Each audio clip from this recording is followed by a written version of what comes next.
The morning air was still heavy when the last call echoed through the small provincial terminal. Not the kind of place you'd expect a life-changing mission to begin. No red carpets, no cameras, just the quiet sound of rolling luggage, murmured prayers, and a few tears that refused to fall until the very last second. This was the day the pioneer left the Philippines. He didn't look like a hero. No uniform, no medals, just a simple jacket, worn-out shoes, and a face that carried both excitement and fear. The kind of face you see when someone is about to step into the unknown, not because they want adventure, but because staying behind would mean giving up on a dream. He took one last look outside. Jeepneys passing by, vendors shouting breakfast prices, the country moving as it always had, unaware that for one person, everything was about to change. Years earlier, the idea of leaving wasn't even a plan. It was just a thought whispered late at night. What if there was more out there? What if courage wasn't about staying strong where you're comfortable, but about walking away from everything familiar? At home, the conversation was never easy. The family didn't shout. They didn't argue. Silence did most of the talking. His mother tried to smile, but her hands trembled while folding clothes. His father avoided eye contact, focusing instead on giving instructions everyone already knew. And the younger ones, too young to understand, just asked when he would be back, as if it were a simple weekend trip.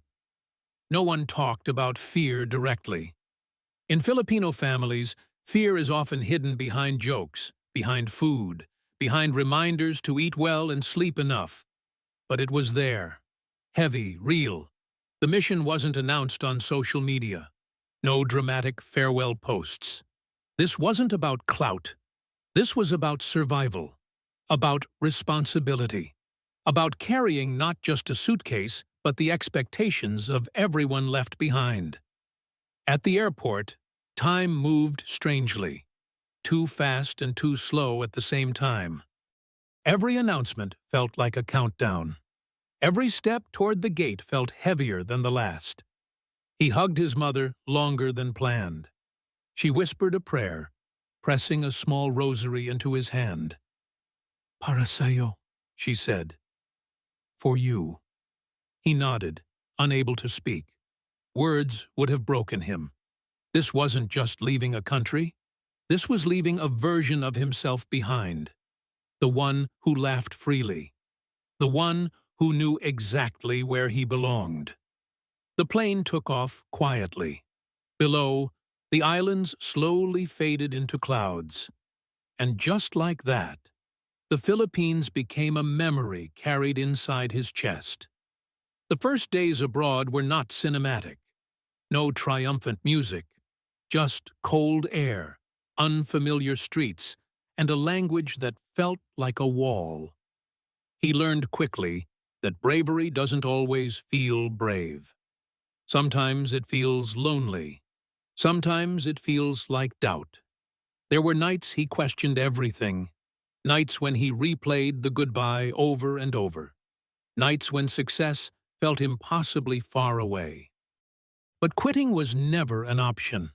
Because back home, people were counting on him, not for greatness, but for hope. Work was hard, harder than promised.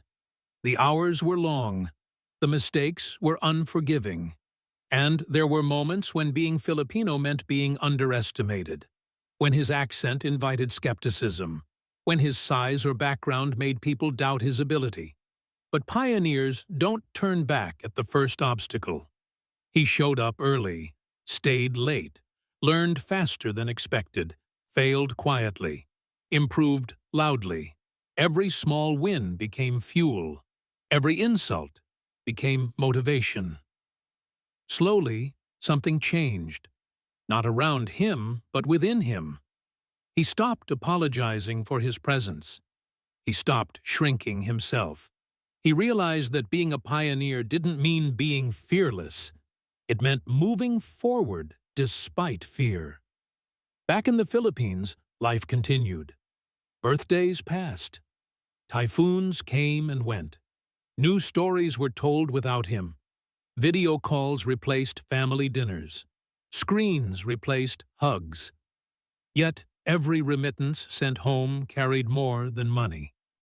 It carried reassurance, proof that the mission was working, proof that the sacrifice mattered. Months turned into years. The pioneer grew, not just in skill, but in character. He learned patience, resilience, the kind of strength you don't show, but live with every day. There were moments of pride, too. The first time his work was recognized. The first time his opinion was asked for. The first time he realized he had become someone others looked up to. But even then, the longing never disappeared. Because no matter how far he went, the Philippines remained home. In his accent, in his values, in the way he treated others, in the way he remembered where he came from. This mission was never about leaving forever. It was about going ahead, clearing a path, proving that someone like him, someone from a small town, from a modest family, could survive, succeed, and lead. Today, his story isn't finished. Some pioneers return. Some build new homes abroad. Some do both. But all of them carry the same truth. The hardest step was the first one, walking away from everything familiar with nothing but courage and faith. The mission started the moment he chose to leave. And whether the journey ends back home or somewhere new, one thing is certain. The brave pioneer did not run away from the Philippines. He carried it with him.